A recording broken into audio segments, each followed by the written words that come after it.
आता एक चिंताजनक बातमी आहे। गुइलेन-बॅरे सिंड्रोमचा राज्यामध्ये पहिला बळी गेल्याची शक्यता वर्तवण्यात येते। पुण्यामध्ये एका जीबीएस संशयित रुग्णाचा मृत्यू झालेला आहे। 64 वर्षीय महिलेचा उपचारादरम्यान मृत्यू झाल्याची माहिती मिळते। पिंपरीच्या रुग्णालयामध्ये या महिलेवर उपचार सुरू होते। यशवंतराव चव्हाण मेमोरियल हॉस्पिटलमध्ये या महिलेवर उपचार सुरू होते।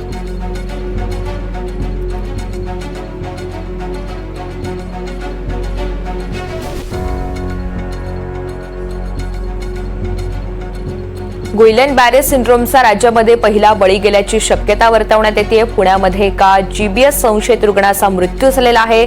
64 वर्षीय महिलेचा उपचारादरम्यान मृत्यू झाल्याची माहिती समोर येते।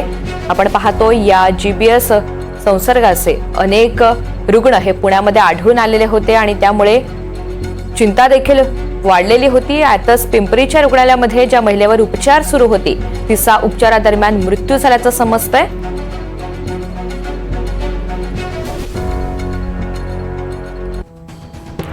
गुइलेन सिंड्रोम म्हणजे काय? गुइलेन-बॅरे सिंड्रोम हा एक दुर्मिळ आजार आहे।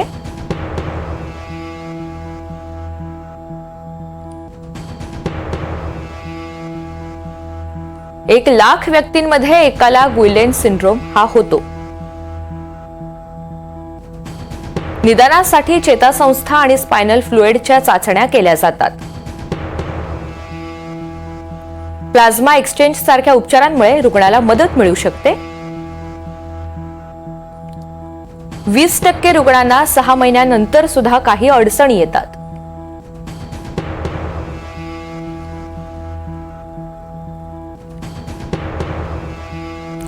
या सगळ्या संदर्भात अधिकची माहिती देण्यासाठी माझ्यासोबत प्रतिनिधी राहुल कुलकर्णी आहेत।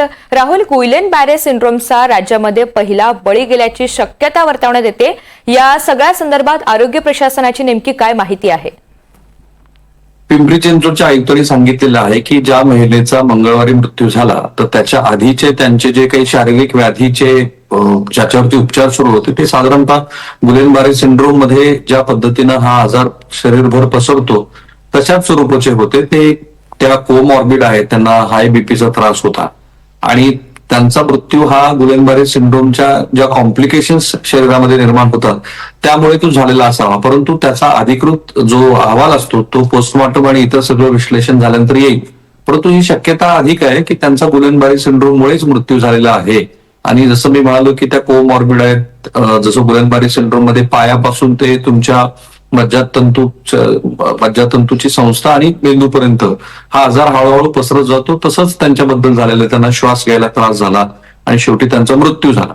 हे जरी असलं तरी गुइलेन-बॅरे सिंड्रोम हा 100-125 वर्ष जुना आजार आहे। पुण्यामध्ये आता त्याचा एका विशिष्ट पॉकेट्समध्येच आउटब्रेक झाल्याचं दिसतं आहे आणि त्याच्यात पण संख्या ही मर्यादितच आहे। जवळपास 73 रुग्णांना याची बाधा झाली आहे। 15-16 रुग्ण हे व्हेंटिलेटरवरती वेगवेगळ्या रुग्णालयामध्ये उपचार घेत आहेत आणि दूषित पाण्यामुळे हा आजार अधिक प्रमाणात पसरलेला असावा असं म्हणतायत। आज पुन्हा नागपुरातनं काही बातम्या आहेत की अशा पद्धतीने 3 रुग्ण तिथेही आढळून आले। तरी बहुसंख्य हॉस्पिटलचं असं म्हणणं आहे की त्यांच्याकडे गुइलेन-बॅरे सिंड्रोमचे जे रुग्ण आहेत ते सातत्याने येतच असतात। बहुतेक जण हे उपचाराअभावी सुद्धा म्हणजे त्यांना उपचाराची गरजच पडत नाही। काही जणांनाच व्हेंटिलेटर आणि मग आयसीयूची गरज पडते। आता ह्या आजाराची पुन्हा पुण्यात चर्चा सुरू झाली आहे कारण एका विशिष्ट पॉकेट्समध्ये तो आउटब्रेक झालाय।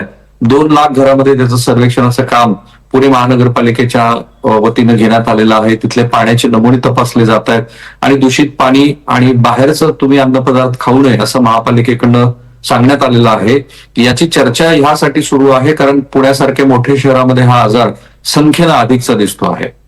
निश्चित। राहुल, धन्यवाद सविस्तर माहितीसाठी।